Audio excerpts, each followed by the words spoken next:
Hello, we're here today at Thistle Farm with Mark Waltemeyer, farmer here at Thistle.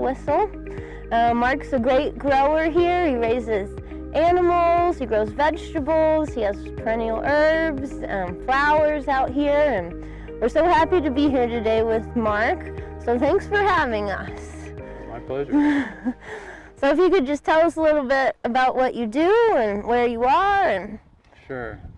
We have about 5 acres of mixed vegetables and herbs and flowers that we grow mostly for flavor. I gravitate toward the varieties that I think are the tastiest because I'm eating them myself and I want to eat the best flavored stuff I can. So I tend to grow those varieties, and that means I'm looking and trialing all sorts of different things, trying to figure out what both works and grows well here, and what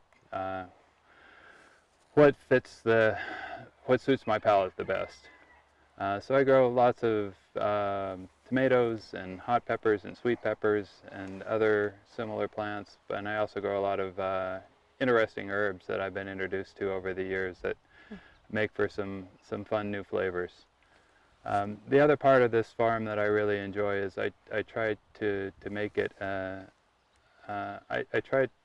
I try to have the experience of the farm as important as the produce that comes from the farm.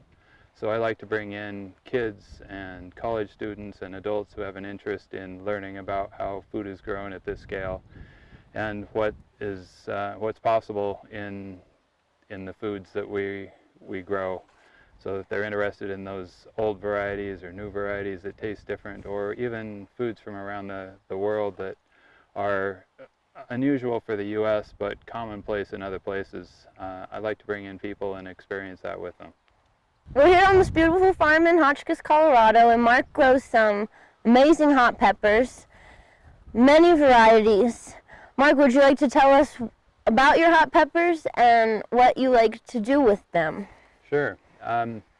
So once again, we eat the food from this farm, so I try to grow the things that I like the best. Hot peppers I really enjoy, and the diversity of hot peppers that are available for me to grow is well beyond what I would possibly be able to grow, but I still try.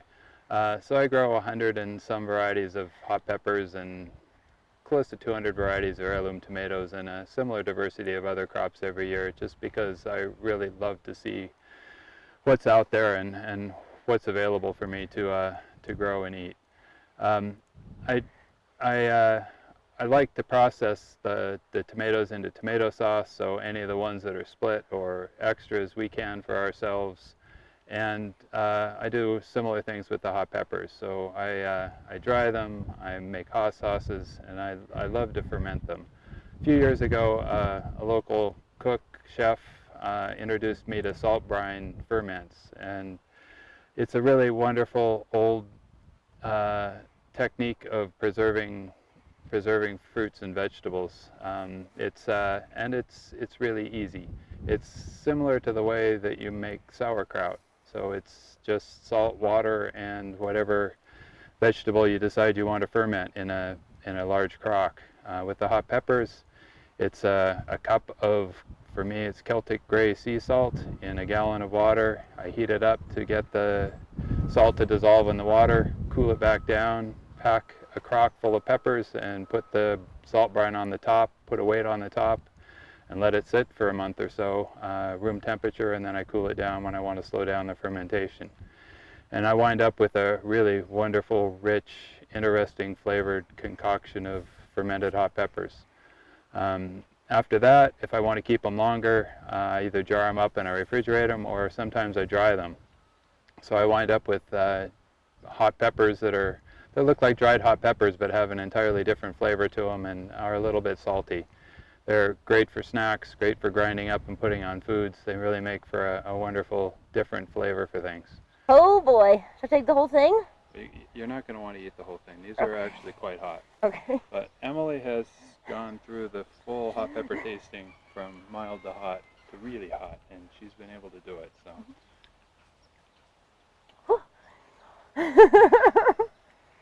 Those are good. Flavor's great. Yeah, those are delicious. Great flavor. You can taste the saltiness of them. Yep, still nice and hot. And I can attest to the flavor of Mark's fermented dried hot peppers. They're really amazing, and it's such a cool way to preserve these peppers and keep them long through the winter, and then you just have them in your cabinet, just kind of dried. It looks like red pepper flakes or something, but there's more colors, but just so delicious. A little bit salty, like Mark said, spicy, and just really kind of the best dried little hot pepper flakes you've ever had. And they have a distinctive flavor because the fermentation process produces lactic acid. It's a lacto-fermentation process. So instead of the vinegar flavor you often get in preserved hot sauces, you get a lactic acid flavor, which is a little less sharp and quite distinct.